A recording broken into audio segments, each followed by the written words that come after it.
On a vraiment emmerdé le Front National avec l'Orchestre du Nouveau Monde. Mercredi 3 juillet à 18h30, 60 musiciens se sont réunis pour une performance inédite, jouer une parodie du chant pétainiste Maréchal nous voilà, composé par le résistant Julien Clément en 41, et je vous explique comment ça s'est passé le jour J. Après plusieurs semaines de préparation et de recrutement des chanteurs et instrumentistes venus bénévolement et d'horizons très divers, on s'est retrouvé à Paris, porte de Saint-Cloud, pour une performance dont le lieu a été gardé secret jusqu'au dernier moment. Seule consigne avant de venir, tenue de concert exigée.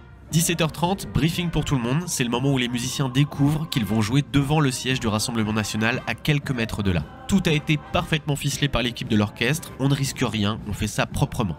Quelques médias triés sur le volet sont présents, une équipe vidéo et des chaînes nationales qui faisaient le pied de grue devant le siège sont également conviés à l'événement.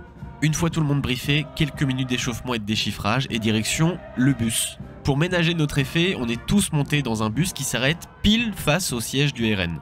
À la descente, tout le monde s'installe le plus rapidement possible, on déploie la banderole et quand le bus repart, musique.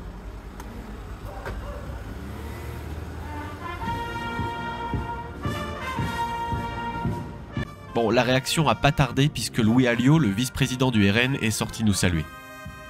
À la fin de la performance, dispersion pour les musiciens, interview du chef Étienne Jarrier par les médias et petit contrôle d'identité qui était anticipé et qui s'est déroulé dans le calme. Enfin, on centralise les vidéos et photos qui ont été prises, on rédige un communiqué de presse, on monte les vidéos et on publie tout ça. On l'a fait en totale indépendance, sans se placer sous la bannière d'un quelconque parti politique, mais on l'a fait surtout pour dénoncer le programme du RN qui s'attaque à l'indépendance des médias, qui considère l'art comme une arme identitaire, qui crée de la haine et bien plus encore, et c'est pas de cette France qu'on veut. Et face aux réactions des passants qui nous soutenaient, des médias présents et surtout du parti, on peut se dire que cette fois,